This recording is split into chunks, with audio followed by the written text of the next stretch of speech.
Varicocele जड़ से ठीक हो सकता है या नहीं? पहला क्वेश्चन सबसे पहले आपके माइंड में आता है, चाहे आप सर्जरी के लिए भी सोच रहे हो, चाहे कहीं से होम्योपैथिक ट्रीटमेंट ले रहे हो, चाहे कहीं से आयुर्वेद ट्रीटमेंट ले रहे हो, आपके माइंड में सबसे पहला क्वेश्चन क्या होता है कि जड़ से ठीक हो सकता है या नहीं, पहला। सेकंड क्वेश्चन क्या होता है कि ये एक बारी क्योर हो गया उसके बाद फिर दोबारा आएगा या नहीं? क्योंकि एक्चुअली क्या है कि आप गूगल पे स्टडी करते हो और गूगल की स्टडी बुरी नहीं है। गूगल आपको फैक्ट्स कम से कम 60 या 70% तो सही बता ही देता है। एज ए डॉक्टर बात करूँगा तो उसमें मैं ये बोलूँगा कि आप अपने वेरिकोसील को जड़ से ठीक कर सकते हैं। पहला आंसर जो आपका पहला क्वेश्चन जो था कि क्या ये ठीक हो सकता है या नहीं, पहला जड़ से आप ठीक कर सकते हैं। सेकंड आंसर जो है वो ये कि अगर आप सर्जरी में जाते हैं तो उसमें क्या ट्रबल्स आती हैं कि एक बारी आपने सर्जरी करवाई उसके बाद आपको रिकरिंग रहती है। बट इन आयुर्वेद में आपको दोबारा ये दिक्कत नहीं आती। क्योंकि नहीं आती उसके पीछे भी एक रीज़न है। अगर हमने वहाँ का ब्लड फ्लो, अगर देखो बेसिकली आपको पता है कि पेन, फर्टिलिटी, सारे इश्यूज वेरिकोसील से आ रहे हैं आपके पास, और आपने उसको क्या किया है, आपने उसको सर्जरी करके उस जगह को, उस पोर्शन को आपने निकलवा दिया। कि ओपन सर्जरी में तो निकाल देते हैं, एम्ब्रोलाइजेशन में आपको वो ठीक करते हैं, वहीं से ही ऊपर से एक छेद करके करते हैं। सेकंड एक ऑप्शन, अलग अलग सर्जरी के सर्जिकल पैटर्न्स बताएंगे, वो आपको शायद एमडी या एमबीबीएस डॉक्टर्स बताएं। मैं एज अ बीएमएस में आपको ये बताता हूँ कि हम आयुर्वेद में दवाइयों के थ्रू उसको ठीक किया जाता है और जड़ से वो ठीक भी होता है, उसके बाद आता भी नहीं है।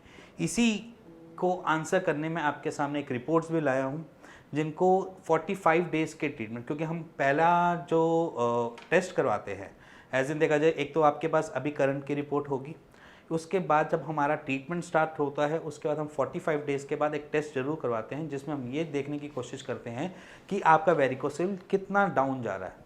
अब मैं वही रिपोर्ट्स आपके सामने शेयर कर रहा हूँ जो पहले थी और जो अब है। जो पहली रिपोर्ट उनकी आई थी वो आई थी 2 जुलाई की, 2 जुलाई 2021 की, क्योंकि उसके लगभग 45 डेज़ के बाद 17 अगस्त पड़ रहा था, तो हमने उनको रिकमेंड किया, उनको एडवाइस किया कि आप एक रिपोर्ट करवाइए। उन्होंने एक रिपोर्ट करवाई जो हमारे को 17 अगस्त को मिली, जो आज की डेट में बिल्कुल कम्प्लीटली ठीक है। हाँ, यहाँ पर हम ये कह सकते हैं कि उनका जो वेरिकोसील था बहुत माइल्ड स्टेट पे था।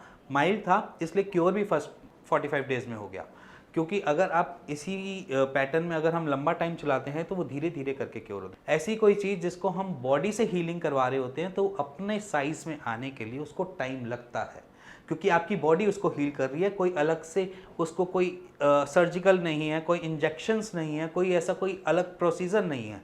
इस बीच में हमें कुछ चीज़ों का ध्यान भी रखना पड़ता है, जैसे कि आपको फर्टिलिटी इशू ना है, आपका एरेक्टाइल हमेशा बना रहे, इसके साथ आपको कोई अलग सेक्सुअल दिक्कत ना अराइज हो, आपको पेन ना क्रिएट हो, आपके टांगों की तरफ या पैरों की तरफ दर्द ना जाए, बैक की तरफ कोई दर्द ना जाए। इन सब चीज़ों का भी ध्यान रखकर हमको आपकी एक प्रिस्क्रिप्शन बनानी पड़ती है, और प्रिस्क्रिप्शन बनाने के लिए डॉक्टर बहुत सोचता है। ऐसा नहीं है कि आप एक बारी आए हो और आपने 4 चीज़ें बोली, मैंने को सिर्फ एक पेन किलर पता है कि पेन किलर से पेन ठीक होता है, इस दवाई से आपके इन्फेक्शन ठीक होता है। एलोपैथिक में थोड़ा इस तरीके का कंसेप्ट चलता है, और वो बुरी चीज़ नहीं है, वो भी सही है। बट आयुर्वेद में क्या होता है, हम हर चीज़ को अलग तरीके से लेकर देखते हैं। हम एक उसके रूट कॉज पे जाने की कोशिश करते हैं। रूट कॉज पे जाने के लिए क्यों कोशिश की जाती है? क्योंकि उसके पीछे हमें कारण पता चले कि अराइज कहाँ से हुआ। जैसे मैं अपनी पुरानी वीडियोस में भी बताता रहता हूँ कि ये हुआ कैसे। मे बी शायद ओवर एक्सेसिव एक्सरसाइज से, या फिर आपके कॉन्स्टिपेशन, इंडाइजेशन की वजह से।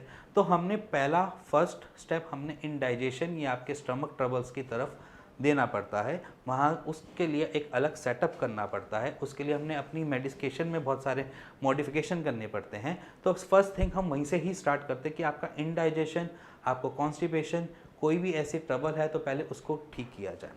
देन उसके बाद वहाँ पर दूसरा रीज़न क्या है कि ब्लड का फ्लो ख़राब है, जिसकी वजह से आपको पेन होता है। अब पेन को ठीक करने के लिए हमने क्या करना है, ब्लड के फ्लो को बेटर करना है। ब्लड का फ्लो बेटर होगा, ब्लड का फ्लो अगर सही लेवल पे चल रहा है, इनपुट और आउटपुट सब अच्छी तरीके से चल रही है, तो आपका ऑटोमेटिकली पेन रिलीफ हो जाएगा। उसके लिए आपको कोई पेन किलर खाने की ज़रूरत नहीं है। सेकंड, ये तो सिर्फ 2 चीज़ें जो आपके सिम्टोमेटिक हिसाब से चलते हैं, जो आपके सिम्टम्स आपको जो हमें बता रहे हो उसके बिहाफ पे हम चल रहे हैं कि हमने पहले रूट को पकड़ा, देन उसके बाद आपके उन सब चीज़ों को कैप्चर किया और उसके बाद उसको इलाज करके ठीक किया। अब रही बात आपकी वो परमानेंट ठीक करने वाली बात, जड़ से ठीक करने वाली बात। अब जड़ से ठीक कैसे होगा? अब जड़ से ठीक अगर हम उसको, आपकी बॉडी को ही इतना सफिशिएंट या एफिशिएंट बना दें कि जिसकी वजह से वो उसको हील अप करना स्टार्ट कर दे। देखो, अगर अब ब्लड का फ्लो बेटर है, आप कोई एक्सरसाइज नहीं कर रहे, आपकी डाइट फॉर्मेट सही है, तो बॉडी अपने आप ही अपने आप को हील करती है। ये एक हमारी बॉडी का फिनोमिना है।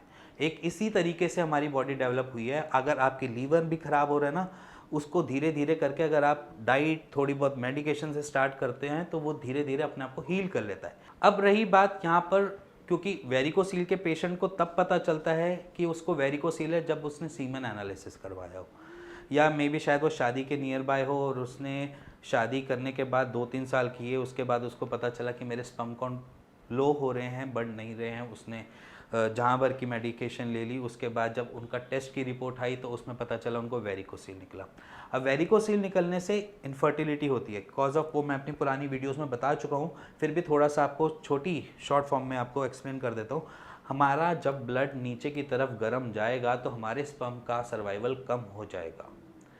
हमारा बॉडी का टेम्परेचर होता है 37.5 to 38 डिग्री सेल्सियस, बट हमारे स्क्रॉटम, जहाँ पर हमारे अंडकोश हैं, जहाँ पर हमारे टेस्टिकल्स हैं, वहाँ का टेम्परेचर होता है 35 डिग्री सेल्सियस। इस बस से 2.5 और 2 डिग्री का जो डिफरेंस है ना, ये आपके स्पर्म के सर्वाइवल को ख़त्म कर देता है, जिसकी वजह से आपको दिक्कत आती है इनफर्टिलिटी की।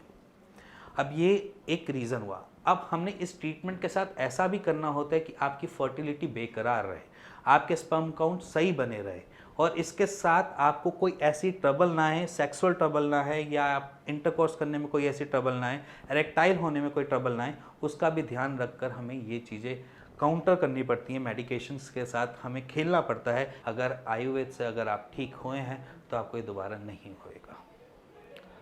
और अगर आपको ये वीडियो थोड़ी समझ, थोड़ी पसंद, या अपने फ्रेंड सर्कल में किसी को बताने के लिए हो, तो प्लीज़ उस शेयर ज़रूर करना और सब्सक्राइब ज़रूर कर लेना, और लाइक, अगर मैं पसंद आता हूँ या मेरी बातें थोड़ी सही लगती हूँ तो प्लीज़ लाइक कर देना।